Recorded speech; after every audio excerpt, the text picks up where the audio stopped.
Hello students, welcome back to physics class. Students, आज हम यहाँ पे बीएससी फर्स्ट ईयर की सेकंड यूनिट स्टार्ट करेंगे। ठीक है, तो सेकंड ईयर के अंदर सबसे पहले इनके टॉपिक्स देख लेते हैं, फिर एक एक करके उनको डिस्कस करेंगे। ठीक है, सबसे पहले हमारे पास है यूनिट सेकंड के अंदर angular displacement, angular velocity, angular acceleration, angular momentum, torque, conservation of angular momentum, motion of rocket, frame of reference, non-inertial frame of reference and pseudo forces। ठीक है, ये हमारे टॉपिक्स हैं। आप यूँ सोच रहे होंगे कि ये टॉपिक्स हमारे अब क्यों आए हैं यहाँ पे, राइट? यही सोच रहे हो।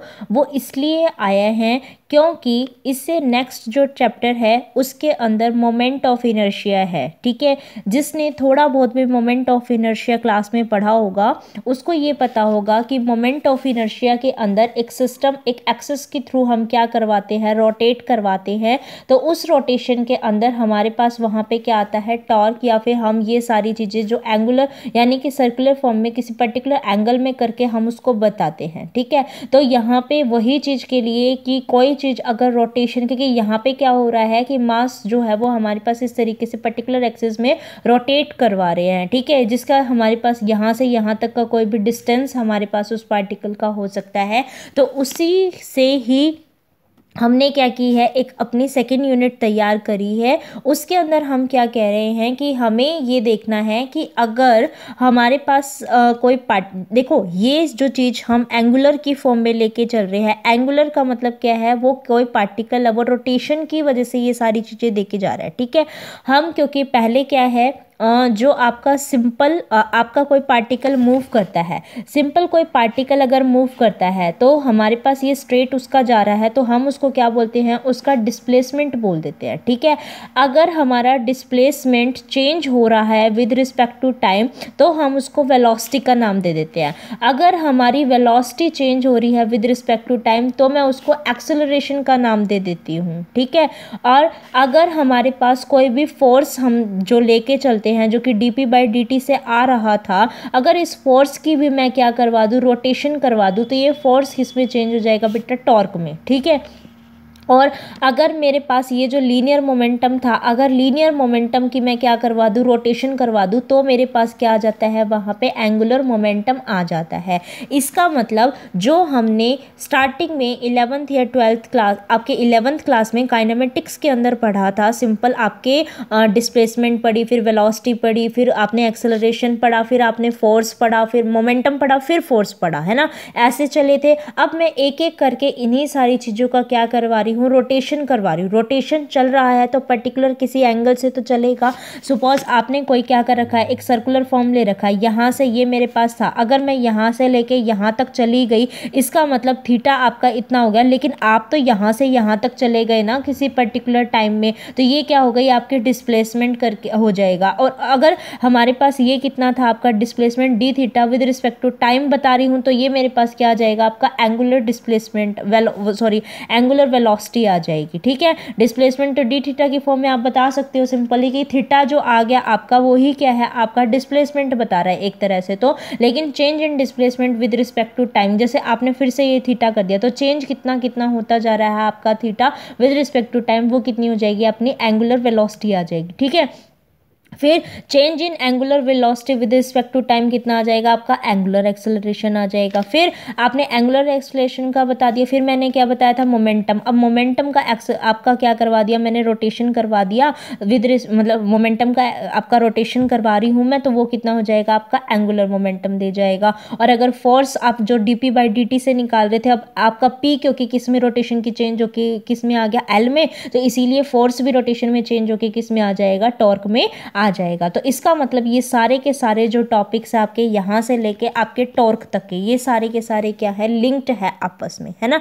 तो इसका मतलब क्या हुआ, हमें आज के उसमें यहाँ से लेके यहाँ तक अपना पूरा का पूरा कंप्लीट करना पड़ेगा। नहीं होता तो फिर यहाँ तक हम इसको कंप्लीट कर लेंगे, नेक्स्ट लेक्चर में फिर यहाँ तक कर लेंगे। ठीक है, फिर हमारे पास ये 3 टॉपिक्स रह जाएंगे, तो यानी कि हमारे पास ज़्यादा से ज़्यादा लगा लो 3 या 4 दिन की है सेकेंड यूनिट हमारी कंप्लीट हो जाएगी। ठीक है, तो अब हम समझते हैं किसको, एंगुलर डिस्प्लेसमेंट, एंगुलर वेलोसिटी, इन सारे टॉपिक्स को। ठीक है, एक एक करके आप हेडिंग डाल लेंगे। टॉपिक्स में पूरा का पूरा सिलेबस आपको बता चुकी हूँ और हर बार कहती हूँ कि फर्स्ट यूनिट जब मैंने करवाई थी तो फर्स्ट यूनिट के टॉपिक्स कहा था उससे पहले लिख लेना। ठीक है, ऐसे ही अब मैं सेकेंड यूनिट करवा रही हूँ तो आपके पहले यहाँ पे इस पेज पे आप ये सारे टॉपिक्स करोगे, नेक्स्ट पेज से आप इसको स्टार्ट करोगे ताकि आपको पता चले कि हम इस यूनिट के अंदर ये पढ़ने वाले हैं और अब ये चीज़ है। ठीक है, अपने खुद के नोट्स बनाओ बेटा, खुद के नोट्स बनाओ ना। ठीक है, तो अब क्या आ जाएगा आपका यहाँ पे एंगुलर डिस्प्लेसमेंट। ठीक है,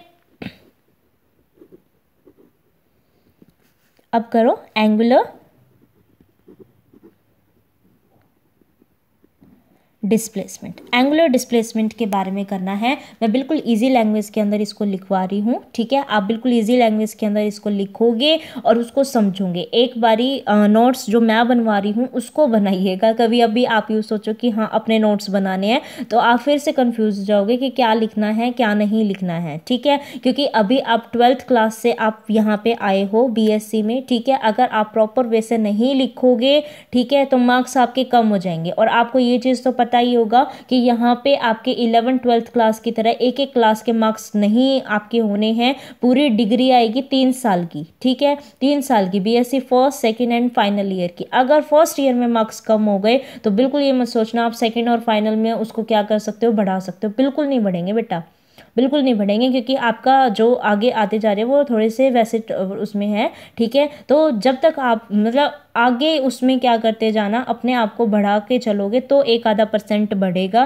नहीं तो फर्स्ट सेमेस्टर में जितनी परसेंटेज रह जाती है उतनी ही रह जाती है, फिर उसके इर्द गिर्द ही रह जाएगी। ठीक है, इसलिए कोशिश करना फर्स्ट सेमेस्टर के अंदर मैक्सिमम परसेंटेज गेन कर सको। ठीक है, फिर अपनी मेहनत करते जाओगे तो आगे और परसेंटेज इंक्रीज करती जाएगी। लेकिन अगर फर्स्ट सेमेस्टर में ही डाउन चली गई ना तो वो फर्स्ट सेमेस्टर की परसेंटेज को उठाना थोड़ा सा हार्ड हो जाता है। ठीक है, तो इसीलिए ध्यान देना। अब देखो इसके अंदर क्या करना है, एंगुलर डिस्प्लेसमेंट। तो मैंने आपको बताया था एंगुलर डिस्प्लेसमेंट के अंदर क्या करते हैं कि कोई भी पार्टिकल है, ठीक है, मैं क्या कह रही हूँ, कोई भी पार्टिकल है, ये मेरा कोई सेंटर है, ये r डिस्टेंस है। ठीक है, तो ये पार्टिकल यहाँ से क्या कर रहा है, मूव करता करता क्या कर रहा है, इस तरीके से कर रहा है। ठीक है, और यहाँ पे हर टाइम उसमें क्या कर रहा है, ये थोड़ा थोड़ा क्या कर रहा है, मतलब मैंने एंटी क्लॉकवाइज डायरेक्शन में इस पर्टिकुलर O को सेंटर मान के इसको क्या करवा दिया, डिस्प्लेस करवा दिया। ठीक है, तो मैंने ये मान लिया कि ये जो मेरे पास चेंज जा रहा है यहाँ से लेके यहाँ तक, सपोज मैंने इसको A मान लिया, इसको B मान लिया। ठीक है, तो A से B तक जाने के लिए इसको कितना, वो इसने कितना डिस्प्लेसमेंट किया, थीटा। तो ये ही मेरा क्या कहलाएगा, थीटा ही मेरा क्या कहलाएगा, एंगुलर डिस्प्लेसमेंट कहलाएगा। क्या कहलाएगा, एंगुलर डिस्प्लेसमेंट कहलाएगा। ठीक है, तो पहले इसके बारे में थोड़ा सा लिख लो, फिर इसकी डेफिनेशन और इसकी यूनिट्स वगैरह के बारे में लिख लेंगे। ठीक है, तो यहां लिख लीजिए, consider an object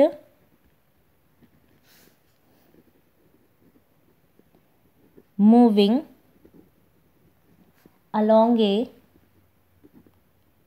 circular path of radius r in anti-clockwise direction in the plane of paper with centre O। ठीक है, सेंटर O के साथ ये इस तरीके से मूव कर रहा है। ठीक है, let the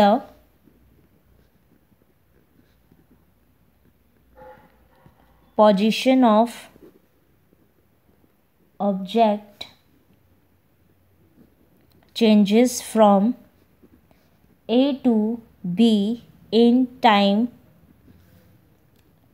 t, then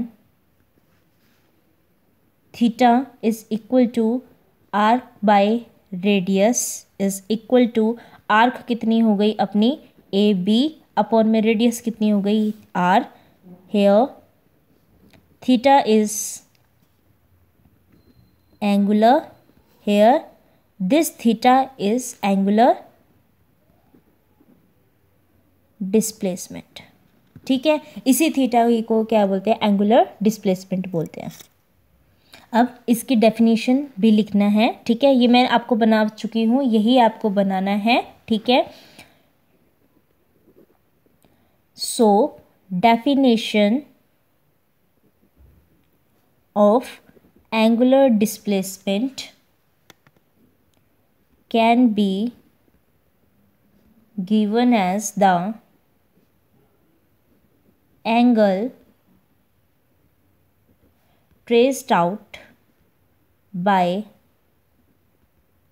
radius vector at center of circular path, ठीक है, is called angular डिस्प्लेसमेंट, ठीक है। And theta is equal to कितना हो जाएगा आपका arc A B by radius हो जाएगा, ठीक है। तो अगर मैं ये कह रही हूँ यहाँ पे कि जितना इसने आर्क लिया है ए से बी तक का, वो मेरे पास कितना है, एस है, ठीक है। रेडियस मैंने आर ही मानी हुई है और ये मेरा थीटा ही है। इस फिगर को बनाएंगे आप बेटा यहाँ पे, ठीक है।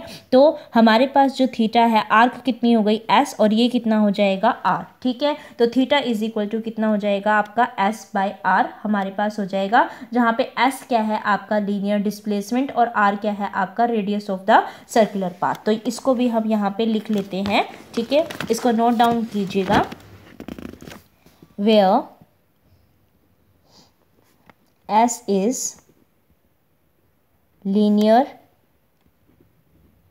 Displacement and R is radius of circular path, ठीक है। अब ये पता चल गया हमें। अब इसकी रेडियस वो भी बतानी है, ऐसा यूनिट्स वगैरह। अब क्योंकि ये एंगल में है तो एंगल के अंदर तो रेडियन ही बनता है, ठीक है। तो ऐसा यूनिट इसकी कितनी हो जाएगी आपकी, रेडियन के अंदर हो जाएगी, जिसको हम ये भी बोलते हैं, ठीक है। और क्योंकि ये डायरेक्शन भी बता रहा है, वेलोसिटी डिस्प्लेसमेंट आ रहा है, ऑब्वियसली सी बात है। डिस्प्लेसमेंट तो आपको सिंपल डिस्प्लेसमेंट भी तो पता है, वो भी कैसी होती है, वेक्टर क्वांटिटी होती है। तो ये एंगुलर डिस्प्लेसमेंट भी कैसी होगी, वेक्टर क्वांटिटी तो होएगी, ठीक है। सो here angular displacement is vector quantity whose direction is determined by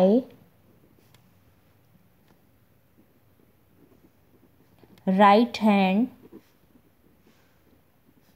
screw rule, ठीक है। ये किससे दी जाती है, राइट हैंड स्क्रू रूल से। अगर हम रोटेशन क्लॉकवाइज डायरेक्शन के अंदर करते हैं, अगर हम डायरेक्शन क्लॉकवाइज डायरेक्शन में करते हैं, तो जो एंटी क्लॉक जो आपका एंगुलर डिस्प्लेसमेंट है आपका, वो तो वर्टिकली डाउनवर्ड जाएगा, ठीक है। और अगर हम उसमें करते हैं तो वर्टिकली अपवर्ड जाएगा, ठीक है। तो ये चीज़ें भी आपको यहाँ पे नोट डाउन करनी है, ठीक है, लिख लीजिए।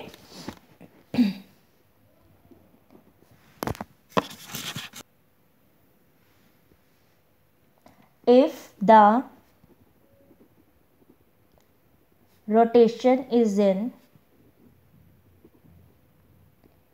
clockwise direction, then angular displacement acting vertically downward along the axis of rotation, ठीक है। इसका मतलब क्या है कि जो एंगुलर डिस्प्लेसमेंट है वो आपका वेक्टर क्वांटिटी है, क्योंकि उसमें डायरेक्शन पे भी डिपेंड कर रहा है, ठीक है। So and we can also give relation between linear density and angular displacement as S is equal to R theta, ठीक है, सिंपल है, क्योंकि थीटा इज इक्वल टू कितना होता है आपका एस बाई आर होता है, तो एस इज इक्वल टू कितना हो गया आर बाई आर थीटा हो जाएगा, तो हम ये बोल सकते हैं। ठीक है, इसके बाद हम एंगुलर वेलोसिटी करेंगे, नेक्स्ट लेक्चर के अंदर ही करेंगे बेटा ये। ठीक है, नेक्स्ट लेक्चर के अंदर टॉर्क तक कर लेंगे, आप इतना कर लीजिएगा आज के लेक्चर के अंदर। Thank you for watching this video and keep sharing with your friends. Thank you.